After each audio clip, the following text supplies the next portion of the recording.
ഇന്നലെ സന്ദീപ് വാര്യർ കോൺഗ്രസ് ക്യാമ്പിലേക്ക് വരുന്ന സമയത്ത് കോൺഗ്രസിൻ്റെ മുതിർന്ന നേതാവ് കെ മുരളീധരൻ ഫേസ്ബുക്ക് പോസ്റ്റിൽ ഒരു കുറിപ്പ് എഴുതിയിട്ടിരുന്നു. പകൽ വാഴും പെരുമാളിൻ രാജ്യഭാരം വെറും 15 നാഴിക മാത്രം എന്നാണ് കെ മുരളീധരൻ എഴുതിയത്.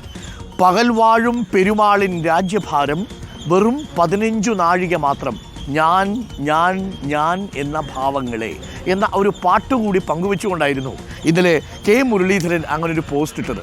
ആ പോസ്റ്റിന് പലതരം വ്യാഖ്യാനങ്ങളൊക്കെ വന്നു. ഈ 3 തവണ ഞാൻ എന്ന് പ്രയോഗിച്ചതിനകത്ത് എന്തോ ഒരു കുത്തിത്തിരിപ്പില്ലേ എന്നുള്ളതായിരുന്നു ചിലർ ചോദിച്ചത്.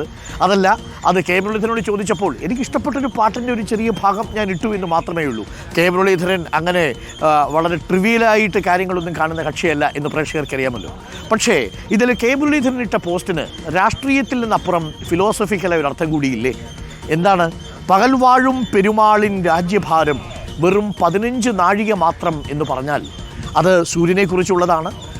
സൂര്യൻ ഇങ്ങനെ കത്തി നിൽക്കുമ്പോൾ അതിൻ്റെ സൂര്യൻ്റെ ചെറിയ പ്രഭയോടുകൂടി സൂര്യൻ അസ്തമിക്കുന്നത് വരെയുള്ള സമയം ഒന്ന് എടുത്തു നോക്കിയാൽ ഒരുപക്ഷെ ഒരു 15 നാഴിക മാത്രമായിരിക്കും ആ ഒരു സൂര്യന് തന്നെ തൻ്റെ രാജ്യഭാരമുള്ളത്. ഈ ദിനത്തിൽ സൂര്യൻ വാഴുന്നത് പോലും, അതായത് ഒരു സൂര്യന് പോലും അതിൻ്റെ ആയുസ് നിശ്ചയിക്കപ്പെട്ടിട്ടുണ്ട് എന്നാണ്. വളരെ ക്ഷണികമാണ്. അതുകൊണ്ട് തന്നെ പലപ്പോഴും നമ്മൾ അനശ്വരരായി ജീവിക്കുമെന്നുള്ള തോന്നലൊന്നും പ്രിയപ്പെട്ട പ്രേക്ഷകർക്ക് വേണ്ട. എപ്പോൾ വേണമെങ്കിലും തീർന്നു പോകാവുന്ന ഒരു നാടകത്തിൻ്റെ ഒരു എപ്പിസോഡിൽ, അവസാനത്തെ എപ്പിസോഡിൽ അഭിനയിച്ചു കൊണ്ടിരിക്കുന്ന കഥാപാത്രമാണ് നമ്മൾ പലപ്പോഴും നായകനാണെന്ന് വിചാരിക്കും. പക്ഷേ വെറും സഹനടൻ പോലും അല്ലാതെ നമ്മൾ ഒടുങ്ങിത്തീരാനാണ് പതിവ്. അതുകൊണ്ട് പ്രേക്ഷകരോട് ഇന്നലെ കെ മുരളീധരൻ ഇട്ട ഫേസ്ബുക്ക് പോസ്റ്റിനെ കുറിച്ച് പറയുമ്പോൾ ഒരു കാര്യം എനിക്ക് പറയാനുണ്ട്. ജീവിതത്തിൽ എല്ലാം വന്നു കഴിഞ്ഞതിന് ശേഷം സന്തോഷിക്കാമെന്ന് നിങ്ങൾ കരുതരുത്. നിങ്ങളൊന്ന് ആലോചിച്ച് നോക്കൂ.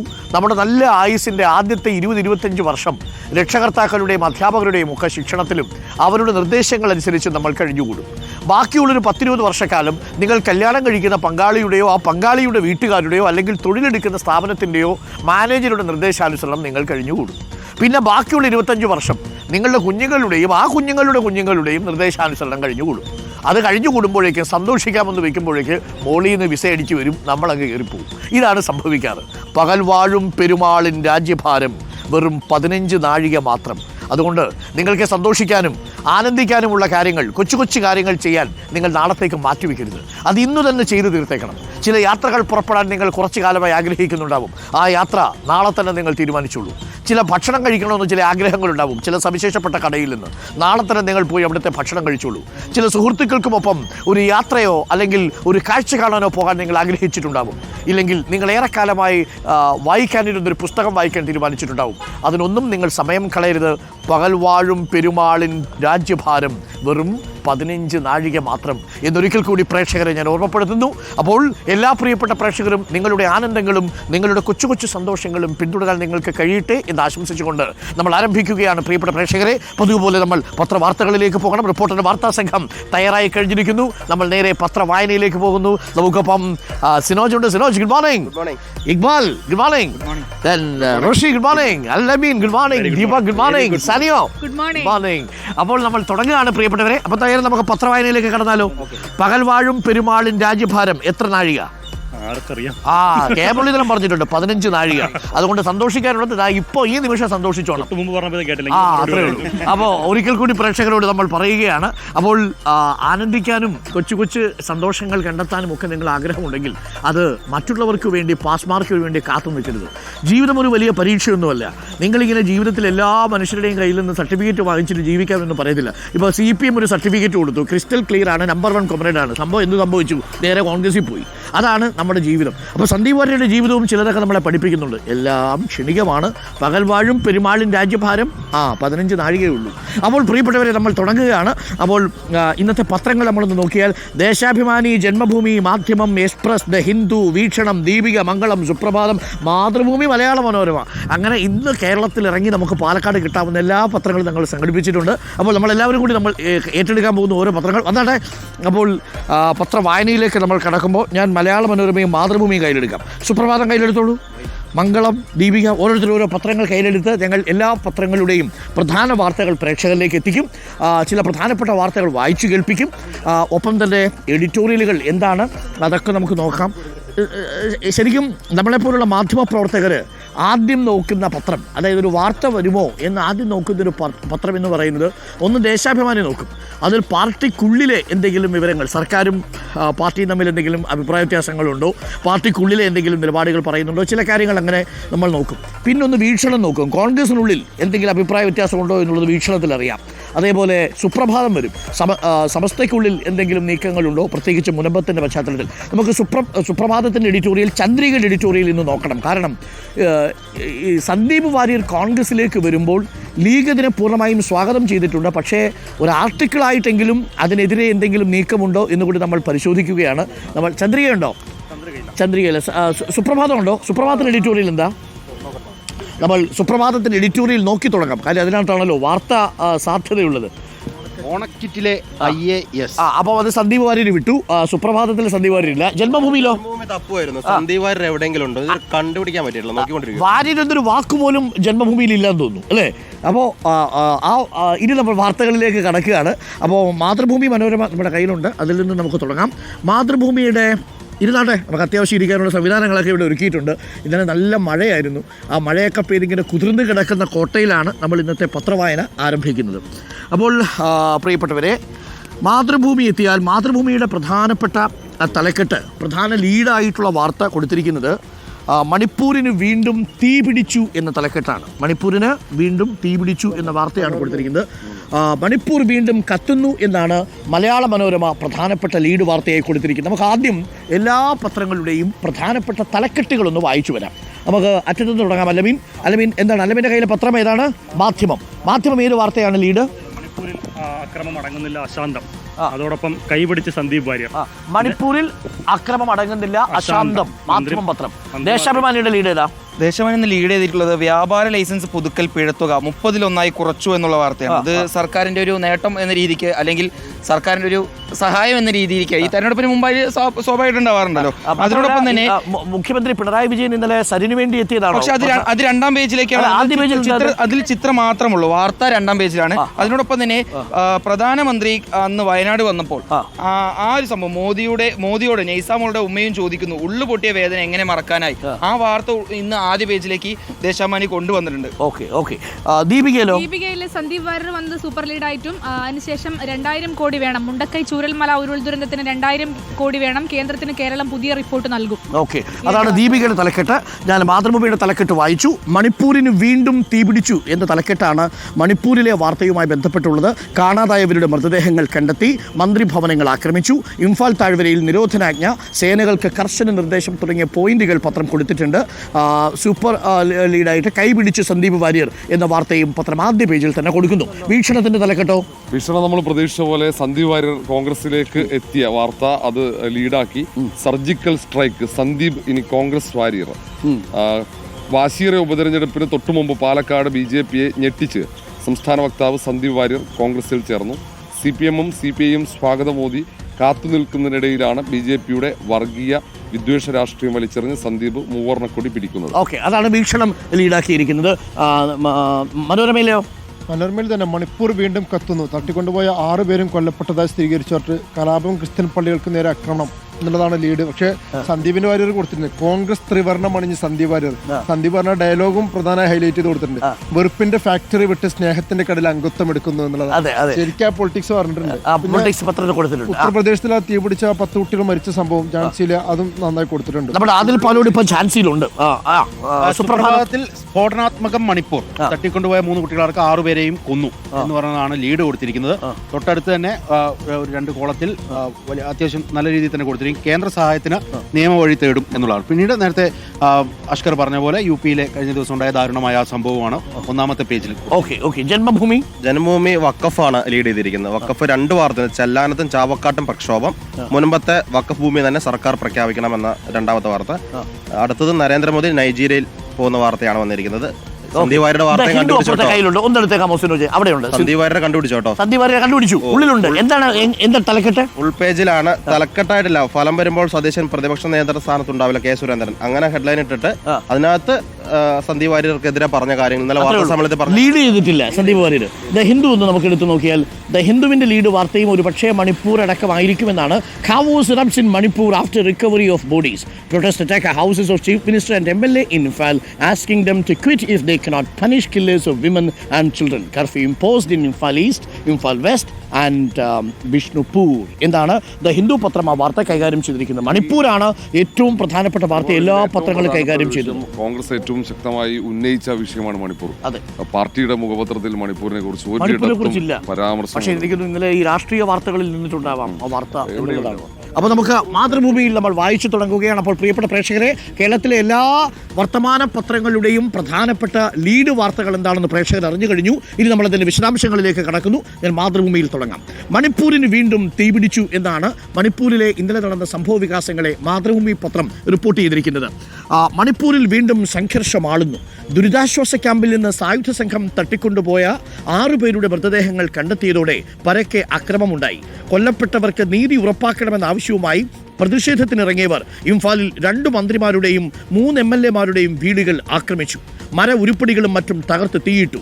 വ്യാപക അക്രമങ്ങൾ ഉണ്ടായതിനെ തുടർന്ന് ഇംഫാൽ വെസ്റ്റ്, ഈസ്റ്റ് ജില്ലകളിൽ അനിശ്ചിതകാലത്തേക്ക് നിരോധനാജ്ഞ പ്രഖ്യാപിച്ചു. 7 ജില്ലകളിൽ ഇന്റർനെറ്റ് ബന്ധം വിച്ഛേദിച്ചു.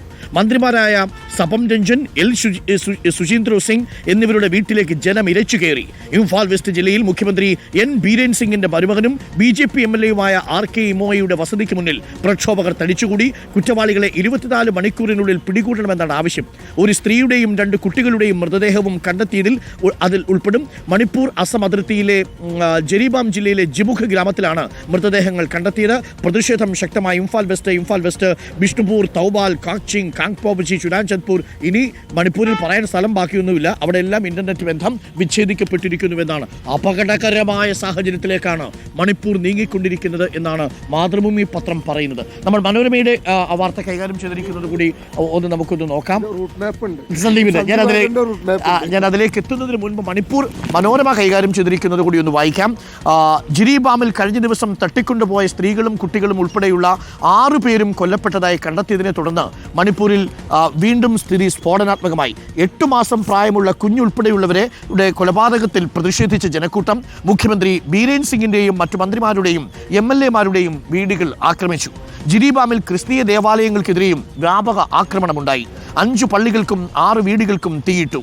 കുക്കി അവാന്തര വിഭാഗമായ മാർഗോത്രങ്ങളുടെ പള്ളികളാണ് ഇവ എന്നാണ് മനോരമ പത്രവും റിപ്പോർട്ട് ചെയ്യുന്നത്. പ്രധാന കേസുകൾ NIA-ക്ക് വിടാൻ തീരുമാനിച്ചതായും പത്രവാർത്തയിലുണ്ട്. ചുരുക്കത്തിൽ മണിപ്പൂരിൽ കാര്യങ്ങൾ കൈവിട്ടു പോയിരിക്കുന്നു. മന്ത്രിമാരുടെ വീട് ആക്രമിക്കുന്ന അവസ്ഥയിലേക്ക് എത്തുകയും ചെയ്തിരിക്കുന്നു. തട്ടിക്കൊണ്ടുപോയവരെ കൊന്നുകളഞ്ഞിരിക്കുന്നു, അതും ക്രൂരമായി തന്നെ. മണിപ്പൂരിൽ നമ്മൾ കാണുന്നത് പോലൊന്നുമല്ല. ഉള്ളിലേക്ക് പോയാൽ ഒരുപാട് വേദനിപ്പിക്കുന്ന, അസ്വസ്ഥപ്പെടുത്തുന്ന കാഴ്ചകളാണുള്ളത്. അക്ഷരാർത്ഥത്തിൽ മണിപ്പൂർ ഒരു കലാപഭൂമിയായി മാറിക്കഴിഞ്ഞിരിക്കുന്നുവെന്നാണ് എല്ലാ പത്രങ്ങളും പ്രധാന വാർത്തയായി നൽകുന്നത്. ഇതാണ് മണിപ്പൂരിലെ വാർത്തയെക്കുറിച്ചുള്ള എല്ലാ പത്രങ്ങളുടെയും റിപ്പോർട്ടുകൾ. ഇനി നമുക്ക് അടുത്ത വാർത്തയിലേക്ക് വരാം. അതാണ് നമ്മുടെ സന്ദീപ് വാര്യരുടെ വരവ്. എങ്ങനെയാണ്? റൂട്ട് മാപ്പിൽ തുടങ്ങാം അല്ലേ?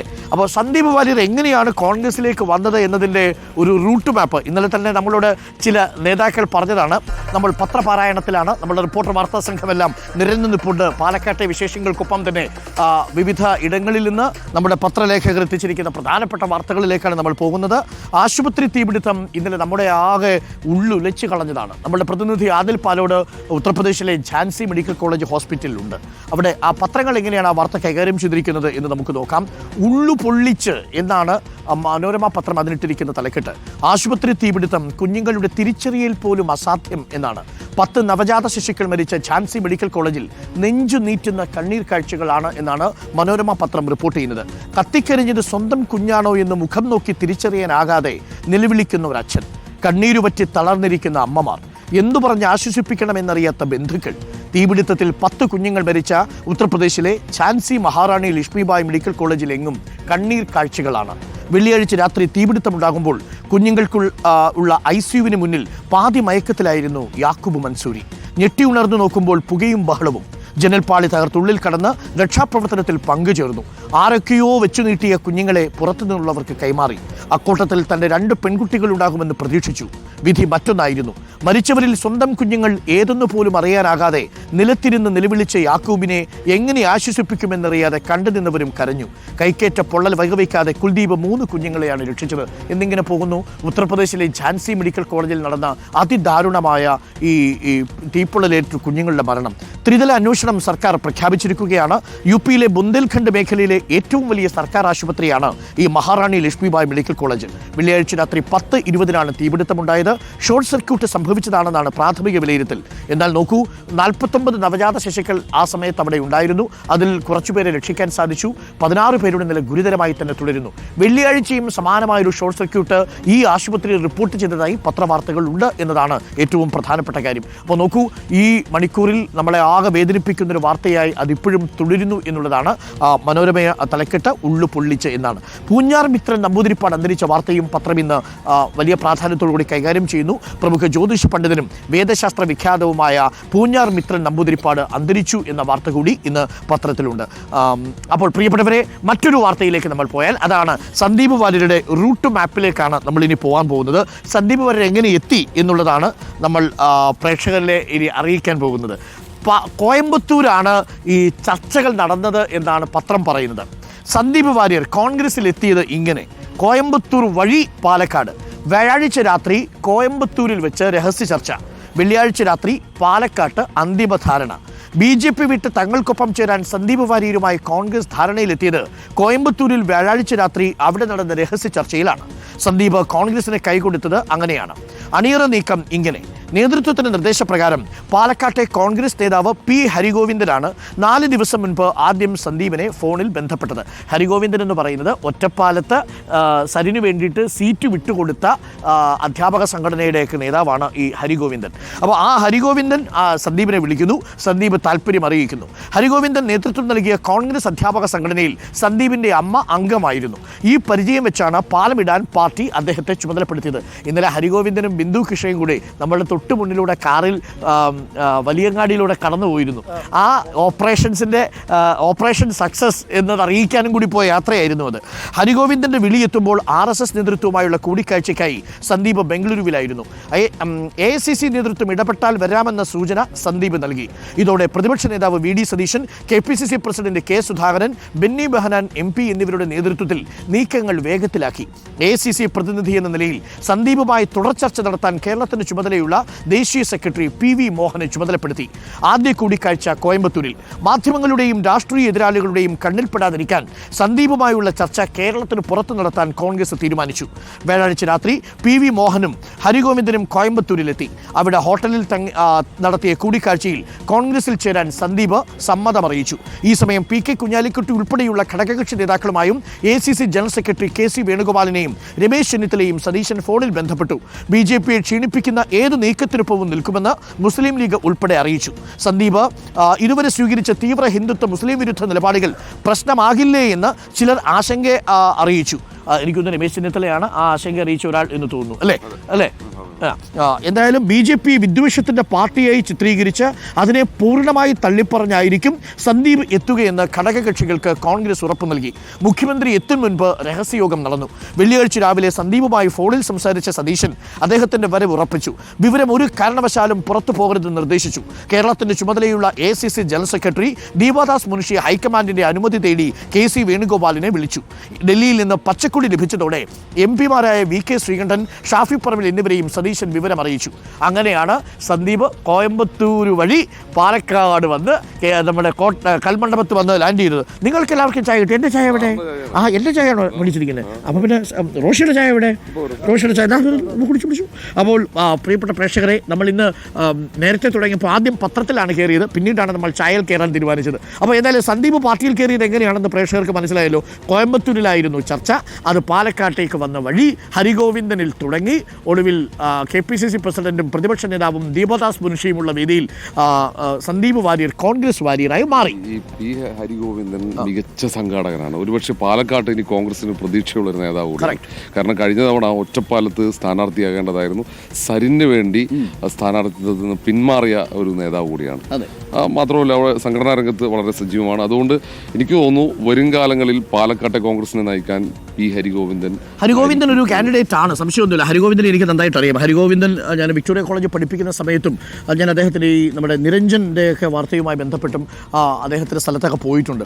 അപ്പോൾ ഒരു മികച്ച സംഘാടകനാണ് എന്ന് റോഷി പറഞ്ഞത് കറക്റ്റാണ്. കാരണം KPSTയുടെ സംസ്ഥാന അധ്യക്ഷൻ എന്ന നിലയിൽ കേരളത്തിലെ ഏതാണ്ട് കോൺഗ്രസ് അനുകൂല അധ്യാപകരുമായി വലിയ ആത്മബന്ധം സൂക്ഷിക്കുകയും അവർക്കൊക്കെ വലിയ അഭിപ്രായമാണ്. ഹരിഗോവിന്ദൻ മാഷ് എന്ന് പറഞ്ഞാൽ അവർക്ക് വലിയ സ്നേഹമാണ്. മാത്രമല്ല അല്ലമീൻ ഈ കോൺഗ്രസിൽ സാധാരണ ഇങ്ങനെ ഏതെങ്കിലും തരത്തിൽ സർജിക്കൽ സ്ട്രൈക്ക് നടന്ന നാട്ടുകാരി സ്ട്രൈക്ക് നടത്തുമെന്നല്ലാതെ അവിടുത്തെ സർജറി നടക്കാറില്ല പലപ്പോഴും. അതാണ് കോൺഗ്രസിൽ നടക്കാറുള്ളത്. പക്ഷേ ഈ വിവരം അതീവ രഹസ്യമായി സൂക്ഷിച്ചു. കോയമ്പത്തൂരിൽ ചർച്ച പാലക്കാട് വരെ നീണ്ടു നിൽക്കുന്ന, അതിനിടയ്ക്ക് നേതാക്കളെ ബന്ധപ്പെട്ടു. ഒരു കുഞ്ഞു പോലും അറിഞ്ഞില്ല. നമ്മൾ പോലും അറിയുന്നത് ഏകദേശം 1 മണിക്കൂർ മുമ്പാണ് അല്ലേ? കൃത്യമായ നിർദ്ദേശം ഇദ്ദേഹത്തിന് ഉൾപ്പെടെ കൊടുത്തിരുന്നു. നമ്മുടെ സന്ദീപിന് ഉൾപ്പെടെ കോൺഗ്രസ് നേതൃത്വം കൊടുത്തിരുന്നു. പിന്നെ മാത്രമല്ല ഈ കൽപ്പാത്തി രഥോത്സവം കഴിഞ്ഞതിന് ശേഷം പ്രഖ്യാപനം മതി എന്നൊരു തീരുമാനത്തിൽ അവർ നേരത്തെ എത്തിയിരുന്നു. മറ്റൊരു അജണ്ട കൂടി അതിലുണ്ടായിരുന്നു. മുഖ്യമന്ത്രി ആദ്യമായിട്ട് പ്രചരണത്തിലെത്തുന്ന ദിവസം ഇന്നലെ അവിടെ മുഖ്യമന്ത്രിയുടെ പരിപാടിയായിരുന്നു. നമുക്ക് ഇന്നലെ പ്രധാനപ്പെട്ട ഷെഡ്യൂൾ ഉണ്ടായിരുന്നത്. അപ്പോൾ അവിടെ ഉണ്ടായിരുന്ന മാധ്യമപടം മുഴുവൻ ഈ വാർത്ത അറിഞ്ഞ് UDFന്റെ ക്യാമ്പിലേക്ക് വരുന്നൊരു സാഹചര്യം. അങ്ങനെ അതിനെ പൊളിക്കുക എന്നൊരു ലക്ഷ്യം കൂടി ഉണ്ടായിരുന്നു. പത്മജ വേണുഗോപാൽ പോയപ്പോഴും സരിൻ പോയപ്പോഴും എത്രത്തോളം കോൺഗ്രസിനെ പ്രതിസന്ധിയിലാക്കി എതിരാളികൾ ആഘോഷിച്ചോ അതിന് കിട്ടിയൊരു മറുമരുന്ന് ആ രീതിയിൽ ആഘോഷിക്കാൻ തന്നെ കോൺഗ്രസ് തീരുമാനിക്കുകയായിരുന്നു. പിന്നെ സന്ദീപ് വന്നു കഴിഞ്ഞാൽ ഈ മുസ്ലിം സംഘടനകൾക്കൊക്കെ എന്തെങ്കിലും എതിർപ്പുണ്ടാകുമോ എന്നുള്ള ആശങ്ക, ലീഗിന് മാത്രമല്ല മറ്റ് സംഘടനകൾക്കും ഒരു എതിർപ്പുണ്ടാകുമോ എന്നൊരു ആശങ്കയുണ്ടായിരുന്നു. ഇന്നലെ ഒരു നേതാവായിട്ട് സംസാരിച്ചപ്പോൾ പറഞ്ഞു ലീഗുമായിട്ട് മാത്രമല്ല മറ്റു പല മുസ്ലിം സംഘടനാ പല നേതാക്കളുമായി സംസാരിച്ച് അവരും പറഞ്ഞു ഈ പറഞ്ഞതുപോലെ BJP ക്യാമ്പിൽ ആഘാതം ഉണ്ടാക്കാൻ പറ്റുന്ന എന്ത് നടപടിക്കും ഒപ്പമുണ്ടാകും. അങ്ങനെ വരാൻ തയ്യാറായി നിൽക്കുമ്പോൾ വേണ്ട നിങ്ങൾ അവിടെ നിന്നോ എന്ന് പറഞ്ഞാൽ അത് BJPയുടെ നേട്ടമാണ്. തിരിച്ചു കൊണ്ടുവന്നാൽ മാത്രമേ ഒരു സർജിക്കൽ സ്ട്രൈക്ക് അല്ലെങ്കിൽ ആ രീതിയിൽ ഒരു തിരിച്ചടി കൊടുക്കാൻ പറ്റുള്ളൂ. അപ്പോൾ അത്തരത്തിലൊരു ഓപ്പറേഷൻ തന്നെയാണ് അവർ ഉദ്ദേശിച്ചത്. അത് തുടരുമെന്നുള്ളതാണ് പല നേതാക്കളും പറയുന്നത്. ഇക്ബാൽ, അത് വലിയ നീക്കമായിട്ട് വ്യാഖ്യാനിക്കപ്പെടുന്നത്. മാത്രമല്ല ചിലർ കരുതിയത് ഈ പക്ഷേ BJP ക്യാമ്പ് വേറൊരു തരത്തിൽ ഉണർവായി. അവർ മൂത്താന്തറ ഭാഗത്ത് സംഘടിച്ചു. മൂത്താന്തറ ഭാഗത്ത് അവരെല്ലാം ഇപ്പോൾ ഒന്നായി എന്ന രീതിക്കുള്ള വിവരങ്ങൾ വരുന്നു. കാരണം BJPയെ സംബന്ധിച്ചിടത്തോളം വലിയ രീതിയിൽ പ്രതിരോധത്തിലായി സന്ദീപ് വാര്യർ പോയതോട്. കാരണം സന്ദീപിന്റെ കുടുംബം മൂത്താന്തറയിൽ ഉണ്ടെന്ന് പറയുന്നു. സന്ദീപ് തന്നെ പല സമയത്തും പറഞ്ഞു അമ്മയുടെ കുടുംബം ഉള്ളത് മൂത്താന്തറയിലാണെന്ന്. അപ്പോൾ അതുകൊണ്ട് തന്നെ മൂത്താന്തറ എന്ന് പറയുന്നത് BJPയുടെ ഒരു സ്ട്രോങ് ബെൽറ്റും കൂടിയാണ്. അവർക്ക് അവിടെ ഒരിക്കലും ഒരു വിള്ളൽ വന്നാൽ അത് അവരുടെ വിജയത്തെ അല്ലെങ്കിൽ അവരുടെ ഈ 2ാം സ്ഥാനത്ത് ചിലപ്പോൾ ബാധിക്കും. അതുകൊണ്ട് തന്നെ ആ ഒരു വോട്ട് പിടിച്ചു നിർത്തേണ്ടതുണ്ട്. അതിനുവേണ്ടി ഇപ്പോൾ മൂത്താന്തരത്തിലുള്ള എല്ലാ ആളുകളും ഒന്നായി എന്ന രീതിക്കുള്ള വിവരങ്ങൾ വരുന്നു. അവരെല്ലാം കൺസോൾട്ടേറ്റ് ആ വോട്ട് മുഴുവൻ BJPയിലേക്ക് എത്തുമെന്ന രീതിയിലുള്ള സൂചനകളും ഇപ്പോൾ പുറത്ത് വരുന്നുണ്ട്. എന്തായാലും സന്ദീപ് വാര്യർ പോയതുകൊണ്ട് BJPക്ക് ഒരു അനുഗ്രഹം ആയതാണ് BJPയുടെ നേതാക്കളും പറയുന്നത്. ഓക്കെ, CPM ക്യാമ്പിൽ ഒരു മ്ലാനത ഉണ്ടോ സാനിയോ? മ്ലാനതയൊന്നുമില്ല. പക്ഷേ CPM ക്യാമ്പ് പറയുന്നത് സന്ദീപ് വാര്യരെ പോലെ ഇത്രയും തീവ്രമായ ഹിന്ദുത്വ നിലപാട് വെച്ച് പുലർത്തുന്ന ഒരാളെ കോൺഗ്രസിന് മാത്രമേ സ്വീകരിക്കാനാകൂ എന്നുള്ളതാണ്. അവരിപ്പോൾ ചോദിക്കുന്ന സോഷ്യൽ മീഡിയയിലൊക്കെ തരംഗമായ ഒരു ചോദ്യം, ആനകൾ യഥാർത്ഥത്തിൽ ചത്തത് മലപ്പുറത്താണോ പാലക്കാടാണോ എന്നുള്ളതാണ്. എല്ലാ കാര്യങ്ങളും കുത്തിപ്പൊക്കി വരുന്നുണ്ട്. അപ്പോൾ അത് സ്വാഭാവികമായി ഇതിനൊക്കെ ഓരോ ഘട്ടം ഘട്ടമായി മറുപടി പറയുക എന്നുള്ളത് തന്നെയാണ് CPMന്റെ ഒരു ലക്ഷ്യവും. അരുൺകുമാർ, ഈ മാതൃഭൂമിയിലെ വാർത്തയുണ്ടല്ലോ BJPക്ക് നഷ്ടം, അനാലിസിസ് ഉണ്ട്, വിശകലനം ഉണ്ട്. BJPക്ക് നഷ്ടം, CPMന് പാളിയ മോഹം. ഇതിലെന്താ പ്രധാനപ്പെട്ട കാര്യം എന്ന് പറഞ്ഞാൽ CPM നേതൃത്വം നമുക്കറിയാവുന്നതാണ്.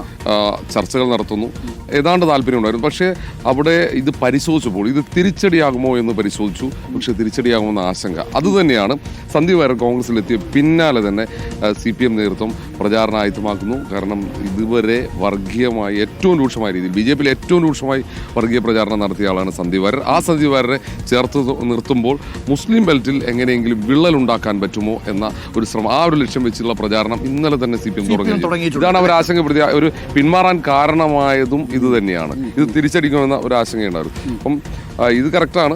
ചർച്ചകൾ നടന്നിരുന്നു. CPI നേതൃത്വവുമായി സന്ദീപ് വാര്യർ ചർച്ച നടത്തിയിരുന്നു. പക്ഷേ അതൊന്നും തീരുമാനമാകാതെ ഒടുവിൽ സന്ദീപ് വാര്യർ ചന്ദ്രിക വാർത്ത എങ്ങനെ റിപ്പോർട്ട് ചെയ്തിരിക്കുന്നത്? ഫസ്റ്റ് പേജിൽ തന്നെ കൊടുത്തിട്ടുണ്ട്. സന്ദീപ് വാര്യർ BJP വിട്ടു, ഇനി കോൺഗ്രസിനൊപ്പം. ഇനി വെറുപ്പിന്റെ ഫാക്ടറിയിൽ നിന്ന് സ്നേഹത്തിന്റെ കടയിലേക്ക് സന്ദീപ്. ഇന്നലെ ഈ സന്ദീപ് പറഞ്ഞ ഈ വാക്കാണ് ഇന്നലെ എല്ലാ UDF നേതാക്കളും തുടർച്ചയായിട്ട് അവിടെ ഇന്നലെ UDFന്റെ റാലിയിലാണെങ്കിൽ പോലും ഈ ഒരു വാക്ക്, അതായത് രാഹുൽ ഗാന്ധി പറഞ്ഞതിലേക്ക് ചേർത്ത് വെച്ചു. അത് യഥാർത്ഥത്തിൽ ഞാൻ മനസ്സിലാക്കുന്നത് സന്ദീപ് ഫ്രെയിം ചെയ്തതല്ല. അത് കോൺഗ്രസിൽ നിന്ന് എന്താണ് നിങ്ങൾ പറയേണ്ടത് എന്നതിന് കൊടുത്തിരിക്കുന്ന ട്രെയിനിങ്ങിന്റെ ഭാഗമായിട്ട് കൊടുത്തിരിക്കുന്ന ഒരു ഫ്രേസാണ് അല്ലേ? ആ അർത്ഥത്തിൽ അത് വളരെയധികം സർക്കുലേറ്റ് ചെയ്യപ്പെട്ടു. അതല്ലാതെ ലീഗ് ഘടക കക്ഷികളെ അല്ലെങ്കിൽ മറ്റ് SDPയെ വെൽഫെയർ പാർട്ടിയെ ഒന്നും വിശ്വസിപ്പിക്കാൻ കഴിയില്ല. അല്ല, വളരെ ബുദ്ധിമുട്ടായിരിക്കും. പ്രത്യേകിച്ച് സന്ദീപ് വാര്യർ മലപ്പുറത്തൊക്കെ ആണെങ്കിൽ പോലും സന്ദീപ് വാര്യർക്കുള്ള ഒരു ഇമേജ് വേറെ ആയിരുന്നു. പക്ഷേ ഇന്നലെ നമ്മൾ പ്രതികരണം എടുക്കുമ്പോൾ UDFന്റെ റാലിയിൽ ഈ ആളുകളുടെ പ്രതികരണം നമ്മൾ എടുത്തിരുന്നു, റിയാക്ഷൻസ് എടുത്തിരുന്നു. അവരടക്കം ഈ കോട്ട് ഉപയോഗിക്കുന്നു എന്നുള്ള അതിന് വിദ്വേഷത്തിന്റെ രാഷ്ട്രം ഉപയോഗിച്ച് സ്നേഹത്തിന്റെ കടയിലേക്ക് എന്ന് പറഞ്ഞിട്ട് അപ്പോൾ ആളുകളിലേക്ക് അത് എത്തിക്കാൻ എന്ത് ചെയ്തിട്ടുണ്ട്, കഴിഞ്ഞിട്ടുണ്ട്. സന്ദീപ് ആ പ്രസംഗത്തിൽ ഏറ്റവും കൂടുതൽ ആവർത്തിച്ചതും ഇതേ ഡയലോഗ് ഡയലോഗാണ്. ഏത് ചോദ്യങ്ങൾക്കും പഴയ ഹിസ്റ്ററി ഇല്ലെങ്കിൽ പഴയ വിരുദ്ധ പരാമർശങ്ങളൊക്കെ ഉന്നയിച്ച് ചോദിക്കുമ്പോഴൊക്കെ സന്ദീപ് വാര്യർ എല്ലാ മാധ്യമങ്ങൾക്കും നൽകുന്ന പ്രതികരണം എന്താണ് ഈ വാക്കു, ഈ കോട്ടാണ്. ഫാക്ടറിയിൽ നിന്ന് സ്നേഹത്തിന്റെ കടയിലേക്ക്. ശരിക്കും സന്ദീപ് വാര്യരുടെ കടന്നുവരവ് LDF മറ്റൊരു തരത്തിൽ പ്രചരിപ്പിച്ച ഒരു സാഹചര്യത്തിൽ കൂടി പാണക്കാട്ടേക്കുള്ള സന്ദീപ് വാര്യരുടെ സന്ദർശനത്തിന് പ്രാധാന്യമുണ്ട്. കാരണം ഏതെങ്കിലും തരത്തിൽ മുസ്ലിം ന്യൂനപക്ഷ വോട്ടുകൾ വിള്ളൽ ഉണ്ടാക്കാനുള്ള ശ്രമം LDFന്റെ ഈ പ്രചാരണത്തിന് ഉണ്ടാകും. അതുകൊണ്ടാണ് വളരെ പെട്ടെന്ന് വളരെ പെട്ടെന്ന് 4 മണിക്കൂർ തികയും മുമ്പാണ് പാണക്കാട് പോകുന്നത്. പാണക്കാടിന്റെ പിടിയിലാണ് കോൺഗ്രസ് എന്നൊക്കെയുള്ള ഫേസ്ബുക്ക് പോസ്റ്റുകൾ കിടപ്പുണ്ട്. ഇന്നലെ മുനവറൽ തങ്ങൾ ആദ്യം തന്നെ ഈ സന്ദീപ് വാര്യർക്ക് സ്വാഗതം എഴുതിക്കൊണ്ടുള്ള ഫേസ്ബുക്ക് പോസ്റ്റ് ഇന്നലെ തന്നെ ഇട്ടിരുന്നു. തോന്നുന്നത് വിശ്വാസത്തിൽ, അതായത് മുസ്ലിം വിഭാഗങ്ങളുടെ ഒരു വിശ്വാസം കൂടി നേടിയെടുക്കാനുള്ള ഒരു ശ്രമം സ്വാഭാവികമായിട്ടും ഉണ്ടാകും. സന്ദീപ് വാര്യരുടെ ഈ കടന്നവർ സന്ദീപ് വാര്യന് വിശ്വാസ്യത വേണ്ടേ? കോൺഗ്രസിന്റെ പ്രധാനപ്പെട്ട നേതാക്കൾ ഇന്നലെ വൈകിട്ടോടെ അവർ ചിന്തിച്ചു തുടങ്ങി ഇത് പണിയാകുമോ എന്ന്. അതായത് ഏറ്റവും പ്രധാനപ്പെട്ട കാര്യം CPMന്റെ ഒരു സ്ട്രാറ്റജി എന്ന് പറയുന്നത് ഈ സന്ദീപ് വാര്യർ മുസ്ലിം ന്യൂനപക്ഷങ്ങൾക്ക് എതിരായിട്ട് നടത്തിയിരിക്കുന്ന പ്രസ്താവനകളെല്ലാം പൊടിതെറ്റിയെടുത്ത് കൊണ്ടുവരുന്നുണ്ട്. പരമാവധി ന്യൂനപക്ഷ വോട്ട് ബാങ്കിൽ ഈ വിഷയത്തെ മുൻനിർത്തി വിള്ളലുണ്ടാക്കാനായിരിക്കും CPMന്റെ രാഷ്ട്രീയ നീക്കം. അതിനെ എങ്ങനെ കോൺഗ്രസ് പ്രതിരോധിക്കുമെന്നതാണ് കാര്യം. ഇനി അറിയേണ്ടത് നമ്മുടെ BJP ബീറ്റ് കൈകാര്യം ചെയ്യുന്ന ദീപക് മലയമ്മ. ദീപക്, മൂത്താന്തറയിൽ എന്താ അവസ്ഥ? ഇത് ഒന്നും സംഭവിക്കാൻ പോകുന്നില്ല എന്നുള്ളതാണ് NDA ക്യാമ്പിന്റെ ആത്മവിശ്വാസം. ഇത് ഞാൻ പറയുന്നതല്ല കേട്ടോ, അവരുടെ ആത്മവിശ്വാസം അതാണ്. പക്ഷേ ഇതില് ഞാനിപ്പോഴേ ഇങ്ങനെ പത്രം നോക്കിയപ്പോൾ കൗമുദി നോക്കിയായിരുന്നു. ഇതിന്റെ 2ാം പേജിൽ ഒരു പടം കണ്ടോ? CM സരിന്റെ കൈ ഉയർത്തിപ്പിടിക്കുന്ന പടമാണ്. ഒന്നുമില്ലെങ്കിൽ പാലക്കാടെങ്കിലും 1ാം പേജിൽ പക്ക ഒരു വരേണ്ട പടമായിരുന്നു. അത് ബ്ലോക്ക് ചെയ്യാൻ പറ്റി എന്നുള്ളതാണ്. CM സരിന്റെ കൈ ഉയർത്തിപ്പിടിക്കുന്ന ചിത്രം പാർട്ടി പത്രത്തിന്റെ ഫ്രണ്ട് പേജിലില്ല, അത് 2ാം പേജിലേക്ക് പോയിരിക്കുന്നത്. ഞാൻ എങ്ങനെ ചിന്തിച്ചത്, ദേശാഭിമാനിയുടെ ആദ്യ പേജിലെ ചിത്രം നോക്കണം.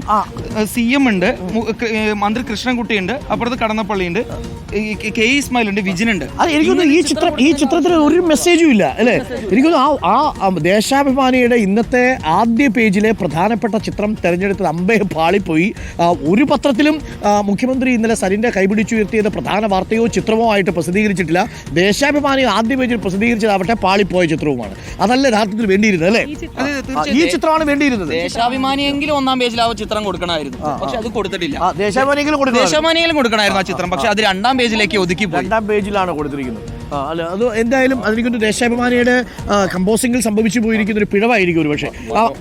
മനോരമ പത്രം അകത്ത് പ്രാദേശിക പേജിലാണ്. അതായത് ആദ്യ പേജിൽ വരാൻ സാധ്യതയുണ്ടായിരുന്ന മുഖ്യമന്ത്രി സരിനെ കൈപിടിച്ചുയർത്തിയ വാർത്തയെ പ്രാദേശിക പേജുകളിലേക്ക് ഒതുക്കാൻ സാധിച്ചു ഇന്നലത്തെ സർജിക്കൽ സ്ട്രൈക്കിന്. അത് കറക്റ്റാണ്. അത് കറക്റ്റാണ്. അതിനപ്പുറത്ത് അനുസർ ചോദിച്ച ആ ചോദ്യത്തിലേക്ക് വന്നു കഴിഞ്ഞാൽ, സന്ദീപ് വന്നിരുന്നിട്ട് സംസാരിക്കുന്ന ഘട്ടത്തിൽ വരെ സന്ദീപ് എന്താണ് പറയാൻ പോകുന്നത് എന്നുള്ള ആകാംക്ഷ NDA ക്യാമ്പിനെ സംബന്ധിച്ചുണ്ടായി. പ്രത്യേകിച്ച് സുരേന്ദ്രനെതിരെ അടിയുണ്ടാവും എന്നുള്ള ഉറപ്പാണ്. അത് അദ്ദേഹം പറഞ്ഞു. അതിന്റെ അപ്പുറത്ത് അദ്ദേഹം ഉപയോഗിച്ചത് ബലിദാനികളുമായി ബന്ധപ്പെട്ട ഒരു ആരോപണമാണ്, വളരെ വൈകാരികമായി. അതോടുകൂടി എന്തുണ്ടായി എന്ന് വെച്ചാൽ, ഇതുവരെ ഗ്രൗണ്ടിൽ ഏറ്റവും നിശബ്ദമായിട്ട് നിന്ന് ബൂത്ത് ലെവലിലൊക്കെ വർക്ക് ചെയ്ത RSS ഉൾപ്പെടെ സജീവമായി പ്രത്യക്ഷത്തിൽ ഇറങ്ങി അതെ. അതുകൊണ്ട് എന്താണെന്ന് വെച്ചാൽ ഇനിയിപ്പോ അങ്ങോട്ട് അങ്ങനെ ഭയപ്പെടേണ്ടതില്ല. സന്ദീപ് വാര്യർ അതുവരെ വാര്യറായി മറ്റിടത്ത് പോയി വാര്യറാവട്ടെ എന്നുള്ള തോട്ടിലേക്ക് NDA ക്യാമ്പ് എത്തിയിട്ടുണ്ട്, ആത്മവിശ്വാസത്തിലേക്ക് അവരെത്തിയിട്ടുണ്ട് എന്നുള്ളത്. സിനോജെ, പുറത്തുനിന്ന് നോക്കുമ്പോ ഈ നാടകങ്ങളൊക്കെ ഒരു പേര് പറയാൻ വിട്ടുപോയി, K മുരളീധരൻ. ഇന്നലെ തഗ് ഡയലോഗ് അടിച്ച ആളാണ് മുരളീധരൻ. അടുത്ത അസംബ്ലി ഉണ്ടാവുന്ന സമയത്ത് എപ്പോഴും ഈ കടയിൽ ഉണ്ടാകണം. പിന്നെ രാഹുൽ ഗാന്ധിക്കെതിരെ പറഞ്ഞ പഴയ ഡയലോഗ് ഉണ്ടല്ലോ, അതിനൊരു ക്ഷമാപണമാണെങ്കിൽ സവർക്കറുടെ ജയിലിൽ പോയി രാഹുൽ ഗാന്ധി മാപ്പ് പറയണം എന്ന് പറഞ്ഞ് നമ്മളുടെ സന്ദീപ് വാര്യർ അതും കോട്ടയ്ക്കൽ ചികിത്സയ്ക്ക് വന്ന സമയത്ത് അവിടെ അല്ല വേറൊരു സ്ഥലത്താണ് പോകേണ്ടെന്ന് പറഞ്ഞല്ലോ, ഞാൻ പറയുന്നില്ല. അപ്പൊ അതും കൂടെ അതിന് ക്ഷമാപണം വേണമെങ്കിൽ 2 ആഴ്ച അത് വേണമെങ്കിൽ വയനാട്ടിൽ വന്ന് പ്രചാരണം നടത്തായിരുന്നു എന്നാണ് പറഞ്ഞത്. ഇന്നിപ്പോ K മുരളീധരന്റെ ആ സ്റ്റേറ്റ്മെന്റ് കൂടി മനോരമ പത്രം കൊടുത്തിട്ടുണ്ട്. സന്ദീപ് എല്ലാ കാലത്തും സ്നേഹത്തിന്റെ കടയ്ക്കൊപ്പം ഉണ്ടാകണം. രാഹുൽ ഗാന്ധിയെ കടുത്ത ഭാഷയിൽ വിമർശിച്ചയാളാണ് സന്ദീപെന്നും മുരളീധരൻ പറഞ്ഞു. സന്ദീപ് വാര്യർ കോൺഗ്രസിലെത്തിയത് നല്ല കാര്യമാണെന്നും എല്ലാ കാലത്തും സ്നേഹത്തിന്റെ കടയ്ക്കൊപ്പം ഉണ്ടാകണമെന്നും K മുരളീധരൻ. അടുത്ത നിയമസഭാ തെരഞ്ഞെടുപ്പ് കഴിഞ്ഞാൽ സന്ദീപ് വീണ്ടും വെറുപ്പിന്റെ കടയിലേക്ക് തിരിച്ചു പോകരുത്. രാഹുൽ ഗാന്ധിയെ മുൻപ് കടുത്ത ഭാഷയിൽ വിമർശിച്ചയാളാണ് സന്ദീപ്. ഭാരത് ജോഡോ യാത്രയെ കളിയാക്കിയിട്ടുണ്ട്. രാഹുൽ ഗാന്ധിയെ കുതിരവട്ടത്ത് അഡ്മിറ്റ് ചെയ്യണമെന്ന് പറഞ്ഞയാളാണ് ഗാന്ധിജിയെ കൊന്നതല്ല, വെടികൊണ്ട് മരിച്ചതാണെന്നും അദ്ദേഹം മുൻപ് പറഞ്ഞിട്ടുണ്ട്. ഇതൊക്കെ എന്തിനാ സാറേ ഇപ്പോൾ പറയുന്നതെന്നായിരിക്കും കോൺഗ്രസ് നേതാക്കൾ ആലോചിച്ചത്. എങ്ങനെയെങ്കിലും ഒന്ന് കാര്യങ്ങൾ കൊണ്ടുവന്നുകൊണ്ടിരിക്കുകയായിരുന്നു. അതിനിടയിലായിരുന്നു എന്തായാലും കോൺഗ്രസിൽ നിന്ന് പല നേതാക്കളും BJP-യിലേക്ക് പോയിട്ടുണ്ട്. അവിടെ നിന്നൊരാൾ ഇവിടേക്ക് വരുമ്പോൾ അദ്ദേഹത്തിൻ്റെ പഴയകാല ചരിത്രം ആലോചിക്കേണ്ടതില്ല. പകൽവാണ പെരുമാളിൻ രാജ്യഭാരം വെറും 15 നാഴിക മാത്രം. ഞാൻ എന്ന ഭാവങ്ങളെ എന്ന പ്രേംനസീർ സിനിമയിൽ പാടുന്ന വീഡിയോയും അദ്ദേഹം ഇന്നലെ പങ്കുവച്ചത് കൗതുകമായി എന്നാണ് പത്രം റിപ്പോർട്ട് ചെയ്യുന്നത്. അപ്പോൾ അതാണ് സന്ദീപുമായി ബന്ധപ്പെട്ട് പാലക്കാട് നമ്മൾ മനസ്സിലാക്കുന്ന രാഷ്ട്രീയ ചലനങ്ങൾ. ഇനി മറ്റൊരു പ്രധാനപ്പെട്ട വാർത്തയുണ്ട്. ഇനി സിനിമാ വാർത്തകളും ഒക്കെ ശ്രദ്ധിക്കുന്ന പ്രേക്ഷകർക്ക് വേണ്ടി മനോരമയിലെ ഒരു പ്രധാനപ്പെട്ട വാർത്തയുണ്ട്. നയൻതാര ധനുഷ് പോര് ഒരു പ്രധാനപ്പെട്ട വാർത്തയാക്കി മനോരമ കൈകാര്യം ചെയ്തിട്ടുണ്ട്. നയൻതാരയുടെ ഡോക്യുമെൻ്ററിയിലെ 3 സെക്കൻഡ് ദൃശ്യത്തിന് 10 കോടി രൂപയാണ് ധനുഷ് ആവശ്യപ്പെട്ടിരിക്കുന്നത്. എന്താ അല്ലേ, 3 സെക്കൻഡ് പ്രസംഗിക്കുന്നതിൻ്റെ പകുതി നന്മയെങ്കിലും കാണിക്കൂ ധനുഷേ എന്ന് ധനുഷിനോട് നയൻതാര പറഞ്ഞതും പത്രം റിപ്പോർട്ട് ചെയ്യുന്നു. Nayanthara beyond the fairy tale എന്ന നെറ്റ്ഫ്ലിക്സ് ഡോക്യുമെൻ്ററിയുടെ ട്രെയിലറിൽ ഉപയോഗിച്ച വീഡിയോയുടെ പേരിൽ നടൻ ധനുഷ് 10 കോടി രൂപ നഷ്ടപരിഹാരം ആവശ്യപ്പെട്ടു. ഇത് പകർപ്പവകാശ പ്രശ്നമല്ലെന്നും പകപോക്കലാണെന്നും നയൻതാര തിരിച്ചടിച്ചു. ധനുഷ് നിർമ്മിച്ച് വിഘ്നേഷ് സംവിധാനം ചെയ്ത നയൻതാര വിജയ് സേതുപതി ചിത്രം നാനും റൗഡിതാൻ എന്ന സിനിമയുടെ ഷൂട്ടിംഗ് ദൃശ്യങ്ങൾ ഉപയോഗിച്ചതാണ് വിവാദമായത്. ഈ സിനിമയുടെ സെറ്റിലായിരുന്നു നയൻതാര വിഘ്നേഷ് പ്രണയത്തിൻ്റെ തുടക്കം. നയൻതാരയുടെ തുറന്ന കത്തിൽ നിന്ന് ചിത്രത്തിലെ പാട്ടുകൾ ഉപയോഗിക്കാൻ ധനുഷിൻ്റെ നിർമ്മാണ കമ്പനിയോട് അനുവാദം ചോദിച്ചെങ്കിലും നൽകിയില്ല. ആരാധകർക്ക് മുൻപിൽ കാണിക്കുന്ന നിഷ്കളങ്ക മുഖമല്ല ധനുഷിന്, വൈരാഗ്യ ബുദ്ധിയാണ്. ഇന്റർനെറ്റിൽ ഇതിനകം പ്രചരിച്ച വീഡിയോയാണ് ഞങ്ങൾ ഉപയോഗിച്ചത്. അതും വെറും 3 സെക്കൻഡ്. ഷൂട്ടിങ്ങിനിടെ തന്നെ മോശം സമീപനമായിരുന്നു താങ്കളുടേത്. അച്ഛൻ്റെയും സഹോദരൻ്റെയും പിന്തുണയോടെ സിനിമയിലെത്തിയ ആളാണ് താങ്കൾ. ഞാൻ സ്വയം അധ്വാനിച്ചാണ് ഈ നിലയിലെത്തിയത്. പൊതുചടങ്ങുകളിൽ പ്രസംഗിക്കുന്നതിൻ്റെ പാതി നന്മ താങ്കൾ ജീവിതത്തിൽ കാണിച്ചതെങ്കിൽ നന്നായേനെ എന്നാണ് ധനുഷിനോട് നയൻതാര പറഞ്ഞത്. നാനും റൗഡിതാൻ ചിത്രത്തിന് നിർമ്മാണ ചെലവിൻ്റെ പേരിൽ നേരത്തെ ഇരുകൂട്ടരും തമ്മിൽ തർക്കമുണ്ടായിരുന്നു. പ്രേക്ഷകർക്കറിയാം നയൻതാര ധനുഷ് സൗഹൃദം അത്ര നല്ല വഴിയിലായിരുന്നില്ല. ഈ സാഹചര്യത്തിലാണ് 3 സെക്കൻഡ് ആ ഡോക്യുമെൻ്ററിയിൽ പ്രത്യക്ഷപ്പെട്ടതിന് ധനുഷ് 10 കോടി രൂപയുടെ നോട്ടീസ് അയച്ചിരിക്കുന്നത്. എന്തായാലും ഒന്നുകിൽ പൈസ കൊടുക്കേണ്ടി വരും, അല്ലെങ്കിൽ അത് കട്ട് ചെയ്യേണ്ടി വരും. അത് പകർപ്പവകാശ നിയമമാണ്. മാത്രമല്ല, ഒരു ഡോക്യുമെൻ്ററിയൊക്കെ ഒരു സിനിമാ താരം പുറത്തിറങ്ങുന്നത് രാജ്യനന്മയ്ക്ക് വേണ്ടിയൊന്നുമല്ലല്ലോ. അതിന് പിന്നിൽ ഒരുപാട് കൊമേഴ്സ്യൽ താല്പര്യം ഉണ്ടെന്ന് നമുക്കറിയാം. അപ്പോൾ അതുകൊണ്ട് ധനുഷ് പറഞ്ഞതിൽ കാര്യമുണ്ടോ എന്ന് ചോദിച്ചാൽ ധനുഷ് അങ്ങനെ പറഞ്ഞു, എന്നെ 3 സെക്കൻഡ് ഉപയോഗിക്കണമെങ്കിൽ 10 കോടി തരണം. അതാണ് ധനുഷ്. ട്രെയിലറിലാണ്. അപ്പം അതോടുകൂടി അത് നീക്കം ചെയ്തായിരിക്കും ഇനി ഇത് പ്രചരിപ്പിക്കാൻ സാധ്യതയുള്ളത്. പക്ഷേ പകർപ്പവകാശ നിയമങ്ങളൊക്കെ അതിൽ ബാധകമാണ്. മാത്രമല്ല, പ്രേക്ഷകർക്ക് ഞങ്ങൾ പറയാം, നമ്മൾ ടെലിവിഷൻ ചാനലുകളിലും ഇത്തരത്തിലുള്ള ഒരുപാട് ഫൈറ്റുകൾ നടക്കുന്നുണ്ട്. പല ദൃശ്യങ്ങളും നമുക്ക് കിട്ടാതെ വന്നാൽ മറ്റ് ചാനലിൽ എടുത്ത് ഉപയോഗിക്കാൻ നമുക്ക് കഴിയില്ല. ഒരു ദൃശ്യം 1 സെക്കൻഡെങ്കിലും ഉപയോഗിക്കണമെങ്കിൽ ആ പകർപ്പവകാശ നിയമം പാലിച്ചിരിക്കണം നമ്മൾ. അതാണ് പ്രധാനപ്പെട്ട കാര്യം. അപ്പോൾ നയൻതാരയുമായി ബന്ധപ്പെട്ട വാർത്തയാണല്ലോ നമ്മൾ പറഞ്ഞത്. അപ്പോൾ വാരാന്ത്യ കൗമുദി അതിന്റെ സപ്ലിമെന്റ് കൊടുത്തിരിക്കുന്ന ഒരു വാർത്ത ചിലർക്കെങ്കിലും താല്പര്യം. നയൻതാരയ്ക്ക് നാളെ 40 വയസ്സ് തികയുകയാണ്. പ്രേക്ഷകരുടെ ഹൃദയം ഒന്ന് ഇടിഞ്ഞോ? നിങ്ങൾ ഇടിയണ്ട. നയൻതാരയ്ക്ക് ഇടിയാത്ത ഇടിയിൽ നിങ്ങൾക്ക് എന്തിനാ? മാത്രമല്ല, നയൻതാര 40 വയസ്സായിട്ട് ചെറുപ്പമോ അല്ലേ സാലിയോ? അപ്പോൾ ആ ചെറുപ്പവും ഊർജ്ജവും ഒക്കെ എങ്ങനെ സൂക്ഷിക്കുന്നു എന്നുള്ളതാണ്. അത് പാഷനും കമ്മിറ്റ്മെൻറ്റുമാണ് എന്നുകൂടി പ്രിയപ്പെട്ട പ്രേക്ഷകരെ നമ്മൾ അറിയിക്കട്ടെ. അപ്പോൾ പ്രിയപ്പെട്ടവരെ, ഓൾമോസ്റ്റ് എല്ലാ വാർത്തകളിലേക്കും നമ്മൾ കടന്നു. പക്ഷെ നമ്മൾ എഡിറ്റോറിയലിലേക്കൊന്ന് പോകണം. മാതൃഭൂമി പത്രത്തിൻ്റെ എഡിറ്റോറിയൽ സാംസ്കാരിക സ്ഥാപനങ്ങളെ നടത്തള്ളരുത് എന്ന തലക്കെട്ടിൽ സാംസ്കാരിക സ്ഥാപനങ്ങൾ ലാഭം മാത്രം നോക്കേണ്ട വാണിജ്യ കേന്ദ്രങ്ങളായോ ധൂർത്ത് നടത്താനുള്ള വേദിയോ അല്ല. ഗ്രാൻറ്റുകൾ തിന്നുകൊടുക്കുന്ന വെള്ളാനകളെയും സാംസ്കാരിക സ്ഥാപനങ്ങളെയും വേർതിരിച്ച് കാണാനുള്ള വിവേകം ഇക്കാര്യത്തിൽ സർക്കാർ കാണിക്കേണ്ടതുണ്ട്. എന്താ സംഭവം എന്നറിയാമോ? ഏകദേശം 200ഓളം സ്ഥാപനങ്ങൾ കേരളത്തിൽ ഗ്രാൻറ്റ് നീഡ് വാങ്ങി പ്രവർത്തിക്കുന്നുണ്ട്. ഈ സ്ഥാപനങ്ങളിലേക്ക് സർക്കാർ പണം നൽകുന്നത് എങ്ങനെയാണ് എന്നത് ഹൈക്കോടതിയിൽ പറഞ്ഞിരുന്നു. അതായത് വിവിധ വകുപ്പുകൾക്ക് കീഴിലായി 200ഓളം സ്ഥാപനങ്ങളാണ് ഗ്രാൻറ്റ്സിൻ്റെ ഈടായി പ്രവർത്തിക്കുന്നത്.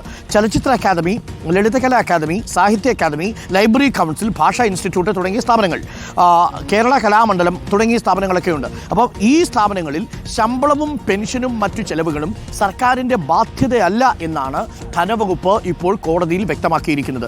അങ്ങനെ പറഞ്ഞു കഴിഞ്ഞാൽ ഈ സ്ഥാപനങ്ങളുടെ ദൈനംദിന നടത്തിപ്പിനെ പോലും ബാധിക്കും. കേരള കലാമണ്ഡലം പോലുള്ള പ്രസ്ഥാനങ്ങൾക്ക് വിനോദസഞ്ചാരം, ഹാളുകളുടെ വാടക, പരിപാടികളുടെ നടത്തിപ്പ് വഴിയുള്ള വരുമാനം എന്നിവയുള്ള ദൈനംദിന കാര്യങ്ങൾക്ക് വരുമാനമെങ്കിലും ലഭിക്കും. പക്ഷേ എന്നാൽ മറ്റ് ചില വകുപ്പുകളുണ്ട്. ഭാഷാ ഇൻസ്റ്റിറ്റ്യൂട്ട് എന്ത് കിട്ടും? ഒന്നും കിട്ടില്ല. അങ്ങനെ വന്നാൽ അവരുടെ ശമ്പളവും ദൈനംദിന കാര്യങ്ങൾ പോലും പോകും. അത് സാംസ്കാരിക സ്ഥാപനം കൊണ്ടുള്ള ദ്രോഹമാണ് എന്നാണ് മാതൃഭൂമി പത്രം എഡിറ്റോറിയൽ ചെയ്തിരിക്കുന്നത്. വീക്ഷണത്തിൻ്റെ എഡിറ്റോറിയൽ എന്താ ഇന്ന്? സൺഡേ ആയതുകൊണ്ട് വീക്ഷണത്തിൻ്റെ എഡിറ്റോറിയൽ അവധിയാണ്. അതേപോലെ എനിക്ക് തോന്നുന്നു മനോരമയിലും എഡിറ്റോറിയൽ ഇന്നുണ്ടാവാനുള്ള സാധ്യതയില്ല, അല്ലേ? അപ്പോൾ പ്രധാനപ്പെട്ട വാർത്തകളിലൂടെയൊക്കെ നമ്മൾ കടന്നു കഴിഞ്ഞു. സ്പോർട്സ് പേജിലെത്തിയാൽ ഇന്ത്യൻ ക്രിക്കറ്റിൻ്റെ പുതിയ സൂപ്പർ ഹീറോയായി സഞ്ജു സാംസൺ. മനസ്സിലായി ചേട്ട എന്ന തലക്കെട്ടോടു കൂടിയാണ് സഞ്ജു സാംസന്റെ കരിയറിലെ 3ാമത്തെ സെഞ്ചുറിയും കൊടുത്തിരിക്കുന്നത്. സഞ്ജു സാംസൺ ഇന്ത്യൻ താരങ്ങളിൽ കൂടുതൽ 2020 നേടിയ താരങ്ങളുടെ പട്ടികയിലും നമ്മുടെ സഞ്ജു സാംസൺ ഇടം പിടിച്ചു. രോഹിത് ശർമ്മയാണ് 5 സെഞ്ചുറികളാണ് രോഹിത് ശർമ്മയുടെ പേരിലുള്ളത് 151 ഇന്നിങ്സുകളിൽ. സൂര്യകുമാർ യാദവ് 74 ഇന്നിങ്സുകളിൽ നിന്ന് 4 സെഞ്ചുറി നേടിയപ്പോൾ സഞ്ജു സാംസൺ കേവലം 33 ഇന്നിങ്സുകളിൽ നിന്നാണ് 3 സെഞ്ചുറികൾ നേടിയത്. തുടർച്ചയായി തിരിച്ചടികൾ ഏറ്റുവാങ്ങുന്ന നായക കഥാപാത്രം അന്തിമ പോരാട്ടത്തിൽ തകർപ്പൻ ആക്ഷനുമായി എതിരാളിയെ നിഷ്പ്രഭമാക്കുന്ന സിനിമകളില്ലേ, അത്തരമൊരു സിനിമ പോലെ ആവേശകരമാണ് രാജ്യാന്തര ക്രിക്കറ്റിൽ ഇപ്പോൾ സഞ്ജു സാംസന്റെ പ്രകടനം. ഗംഭീരമായ ഇൻട്രോ സീനിലൂടെ ഇന്ത്യൻ ക്രിക്കറ്റിൽ വരവറിയിച്ചെങ്കിലും അവഗണനയുടെ ആദ്യ പകുതിയിലും തിരിച്ചടികളുടെ 2ാം പകുതിയിലുമായിരുന്നു കൂടുതൽ സമയം ദേശീയ ടീമിന് പുറത്തുള്ള സഞ്ജു. ഒടുവിൽ കഴിഞ്ഞ 5 2020 മത്സരങ്ങൾക്കിടയിൽ നേടിയ 3 സെഞ്ചുറികളുടെ കനവും തിളക്കവും ബാറ്റുയർത്തി സഞ്ജു ചോദിക്കുന്നു, ഇനിയും എന്താണ് ഞാൻ തെളിയിക്കേണ്ടത്? ചോദ്യമട മനസ്സിലായോ സാറേ എന്ന് മാത്രം നമുക്ക് സഞ്ജുവിന് വേണ്ടി ചിലരോട് ചോദിക്കാം, അല്ലേ? മാതൃഭൂമി സ്പോർട്സ് പറയുമ്പോഴേ മനോഹരമായ 2 പടങ്ങൾ ആ ചിത്രങ്ങൾ അതും കൂടി നമുക്കൊന്ന് പങ്കുവയ്ക്കാം. പ്രായം വെറും നമ്പർ. പ്രിയപ്പെട്ട പ്രേക്ഷകർ പ്രത്യേകം ശ്രദ്ധിക്കാൻ. പോർച്ചുഗൽകാരനായ ഫുട്ബോളർ ക്രിസ്ത്യാനോ റൊണാൾഡോ 40 വയസ്സിലേക്ക് അടുക്കുന്നു. ക്രിസ്ത്യാനോ റൊണാൾഡോയ്ക്കും നയൻതാരയ്ക്കും ഒരേ പ്രായവും. അത്ഭുതമാണല്ലോ, 40 വയസ്സ്. സാനിയോ മനോവയ്ക്കും അത്രയും എത്തിയിട്ടില്ല. തീർച്ചയായിട്ടും പ്രേക്ഷകർക്ക് 40കൾ എന്ന് പറഞ്ഞാൽ എന്താണ്? 40കളിലാണ് ജീവിതം അതിന്റെ പൂർണ്ണതകളിലേക്ക് പോകുന്നത്. അങ്ങനെ 40 എന്ന് പറഞ്ഞാൽ 40 എന്നുള്ളതാണ്. അപ്പോൾ പ്രിയപ്പെട്ടവർ, അതല്ല 40 നമ്മൾ എന്നേ പിന്നിട്ടു. ബോക്സർ മൈക്ക് ടൈസൺ 58 വയസ്സ് തികഞ്ഞു. എന്നാൽ പ്രായം ശരീരത്തിന്റെ കരുത്തു കൂട്ടുകയാണോ എന്ന് തോന്നിപ്പിച്ചുകൊണ്ട് ഇരുവരും ഇന്നലെ മത്സരിക്കാനിറങ്ങി. പോളണ്ടിനെതിരെ ക്രിസ്ത്യാനോയുടെ ബൈസിക്കിൾ കിക്കാണ് ഇന്നലത്തെ അട്രാക്ഷൻ. 87ാം മിനിറ്റിൽ വീറ്റിനെ പോസ്റ്റ് സമാന്തരം ഉയർത്തിയ പന്തിന്റെ ഗതിയും ഉയരവും കൃത്യമായി കണക്കുകൂട്ടി ഉടനെ ചാടിച്ച് വലയിലെത്തിക്കുകയും ഇന്നലെ ക്രിസ്ത്യാനോ നേടിയ മനോഹരമായ ബൈസിക്കിൾ കിക്ക് വഴി നേടിയ ഗോളാണ് പത്രം പ്രധാനപ്പെട്ട ഒരു ചിത്രമായി കൊടുത്തിരിക്കുന്നത്. അതേപോലെ ലോകം കാത്തിരുന്ന ഹെവി വെയ്റ്റ് ബോക്സിംഗ് പോരാട്ടത്തിൽ ഇതിഹാസ താരം മൈക്ക് ടൈസന് തോൽവി എന്ന വാർത്തയാണ്. 58-കാരനായ ടൈസൺ 27 വയസ്സുള്ള ജേക്ക് പോളിനാണ് തോറ്റത്. പക്ഷേ അത് തോൽവിയാണെങ്കിലും മത്സരിക്കാൻ കാണിച്ച ചങ്കുറപ്പും 58 വയസ്സിൻ്റെ ശരീരത്തിൻ്റെ ദൃഢതയും മൈക്ക് ടൈസൺ നമുക്ക് കാട്ടിത്തരുന്നുണ്ട്. അപ്പോൾ 50 കഴിഞ്ഞ് 56 വയസ്സ് കഴിഞ്ഞ് റിട്ടയർ ചെയ്ത് വീട്ടിലിരിക്കുന്നവർ മൈക്ക് ടൈസൻ്റെ ബോഡിയൊക്കെ എടുത്തൊന്ന് കണ്ട് കുറച്ച് ഒരു ഉന്മേഷം കൊള്ളുക. മാത്രമല്ല, ഇതൊന്നും അവസാനിക്കാൻ പോകുന്നില്ല, ഇതൊക്കെ തുടങ്ങാൻ പോകുന്നതേ ഉള്ളൂ. പകൽ വാഴും പെരുമാളിൻ രാജ്യഭാരം കേവലം 15 നാഴിക മാത്രമാണ് എന്നൊരിക്കൽ കൂടി ഓർമ്മിപ്പിക്കുന്നു. ഞാനിത് പറഞ്ഞുകൊണ്ടേയിരിക്കും ഇന്നത്തെ ദിവസം. എനിക്ക് ഏറ്റവും ഇഷ്ടപ്പെട്ട ഒരു മനോഹരമായ ലൈനായി മാറിയത് അത് നമ്മളുടെ പ്രേം നസീറിൻ്റെ സിനിമയിലെ പാട്ടാണ്. ഒരു വാർത്ത കൂടിയുണ്ട്. മാതൃഭൂമി പത്രത്തിൻ്റെ വിദേശ പേജിൽ ഗൃഹപാഠത്തിന് സഹായം തേടിയപ്പോൾ ആർട്ടിഫിഷ്യൽ ഇൻ്റലിജൻസ് എന്താ പറഞ്ഞത്? ഞാൻ സഹായിക്കാമെന്നാണോ? അല്ല. ആർട്ടിഫിഷ്യൽ ഇൻ്റലിജൻസിനോട് ഒരു കുട്ടി ഗൃഹപാഠം ചെയ്യാൻ വേണ്ടിയിട്ട്, ഹോംവർക്ക് ചെയ്യാൻ വേണ്ടിയിട്ട് സഹായം തേടിയപ്പോൾ പറഞ്ഞത് പോയി ചത്തൂടേടേ എന്നാണ്. പോയി ചത്തോളൂ എന്ന് ആർട്ടിഫിഷ്യൽ ഇൻ്റലിജൻസ്. എൻ്റെ പൊന്നു, ഗൃഹപാഠം ചെയ്യാൻ ലോസ് ഏഞ്ചലസിലാണ് സംഭവം. ഗൃഹപാഠം തേടാൻ സഹായം തേടിയ വിദ്യാർത്ഥി ചാറ്റ് ബോട്ടിൻ്റെ മറുപടി കേട്ട് ശരിക്കും ഒന്ന് ഞെട്ടി. നീ സമയവും വിഭവങ്ങളും പാഴാക്കുന്നവനാണ്, സമൂഹത്തിനും ഭൂമിക്കും ഭാരമാണ്, പ്രപഞ്ചത്തിന് കളങ്കമാണ്, പോയി ചത്തോളൂ. കൊച്ചിൻ്റെ അവസ്ഥ എന്തായിരിക്കും? കഷ്ടപ്പെട്ട് എഴുതിണ്ടാക്കി കൊടുത്തതാ. ആ കുട്ടിയുടെ അവസ്ഥ എന്തായിരിക്കും ആലോചിച്ച് നോക്കി. ആർട്ടിഫിഷ്യൽ ഇൻ്റലിജൻസ് ഇങ്ങനെ ഒരു പണി തരുമെന്ന് ആരും കരുതിയില്ല. അതുകൊണ്ട് നമ്പ കൂടാതെ തമ്പി. അപ്പോൾ പ്രിയപ്പെട്ടവരെ, ഒരു ചെറിയ ഇടവേള വേണം. ഇടവേള കഴിഞ്ഞ് വളരെ പെട്ടെന്ന് തിരിച്ചു വരാം. നിങ്ങൾ കണ്ടുകൊണ്ടിരിക്കുന്നത് ചൂട് കാപ്പിയും ചൂട് വാർത്തയുമായി കോഫി വിത്ത് അരുൺ, പാലക്കാട് കോട്ടമൈതാനിയിൽ നിന്നും. ഇന്നൊരു സർപ്രൈസ് ഉണ്ട്. ഇന്ന് നമ്മുടെ ഈ വാർത്താ പരിപാടി അവസാനിപ്പിക്കുമ്പോഴേക്കും റിപ്പോർട്ടിൻ്റെ ഒരു ഇലക്ഷൻ ബസ് ഇന്ന് പാലക്കാട് നഗരവീഥിയിലും ഗ്രാമവീഥികളിലും ഉരുണ്ടു തുടങ്ങും, അല്ലേ? അതിന് ഫ്ലാഗ് ഓഫ് ഇന്ന് നമ്മൾ നിർവഹിക്കും. ഇന്ന് പാലക്കാട് മണ്ഡലത്തിന്റെ മുക്കിലും മൂലയിലും നമ്മൾ പോകും. പാലക്കാട്ടെ ജനകീയ വിഷയങ്ങൾ, പാലക്കാട്ടെ ജനങ്ങൾക്ക് പറയാനുള്ളത്, വോട്ടർമാർക്ക് പറയാനുള്ളത് എല്ലാം നമ്മൾ ഇന്ന് റിപ്പോർട്ടറിന്റെ വാർത്താ സംഘം ഇന്ന് ഒരുമിച്ചിറങ്ങുകയാണ്. ഇലക്ഷൻ ബസിന്റെ റിപ്പോർട്ടർ റാലിയാണ് ഇന്നത്തെ ദിവസം പ്രേക്ഷകർ കാണാൻ പോകുന്നത്. ഓരോ ഇടങ്ങളിൽ നിന്നും ജനങ്ങളുടെ പൾസ്, തുടുപ്പുകൾ തേടിയുള്ള നമ്മളുടെ യാത്ര ആരംഭിക്കും. പ്രിയപ്പെട്ട പ്രേക്ഷകരുമായ ഇലക്ഷൻ ബസ്സിൽ കയറാൻ തയ്യാറെടുത്തിരുന്നു. അവധിയല്ലേ? ഒരു ചോദ്യം ആയിക്കോടുകൂടി. ഒരൊറ്റ ചോദ്യം, 1 കിലോ വെളുത്തുള്ളിക്ക് എത്ര രൂപ ഉണ്ടാവും? 1 കിലോ വെളുത്തുള്ളിക്ക്? അതെ, 400 കടന്നു. അതെ, ഇന്നലെ നമ്മൾ കടയിൽ പോയപ്പോൾ ചോദിച്ചു വെളുത്തുള്ളി കൂടി. അതേസമയം ഞാൻ തിരിച്ചൊരു ചോദ്യം ചോദിക്കാം.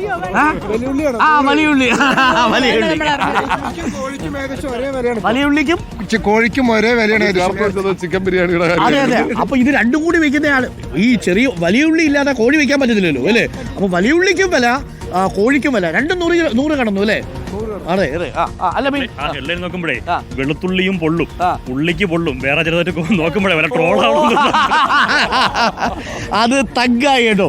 വെളുത്തുള്ളി പൊള്ളും, ഉള്ളിക്ക് പൊള്ളും എന്നുള്ളതാണ്. അതിന്റെ കാരണം എന്താണെന്ന് പ്രേക്ഷകർ പൂരിപ്പിച്ചോളൂ അല്ലേ? അപ്പോൾ പ്രിയപ്പെട്ടവർ, നമുക്കൊരു ചെറിയ ഇടവേള വേണം. ഇത് നമ്മൾ ആരെയും വ്യക്തിപരമായി ആക്ഷേപിക്കാൻ പറയുന്നതല്ല. വെളുത്തുള്ളിയുടെ കാര്യമാണ് ഞങ്ങൾ പറഞ്ഞത്, വലിയ ഉള്ളിയുടെ കാര്യമാണ് നമ്മൾ പറഞ്ഞത് എന്ന് ഒരിക്കൽ കൂടി പറയട്ടെ. അങ്ങനെയൊന്നുമല്ല, ആ നേതാവൊക്കെ വളരെ ആ പാർട്ടിക്ക് വേണ്ടി അഹോരാത്രം വിയർപ്പൊഴുക്കുന്ന നേതാവാണ്. ആ നേതാവ് ആ അർത്ഥത്തിൽ നമുക്ക് തള്ളിക്കളയേണ്ട ആളൊന്നുമല്ല. ഏതൊരു സംഘടനയിലെ നേതാവിനെയും നമുക്ക് ആ അർഹിക്കുന്ന പരിഗണന നൽകണം.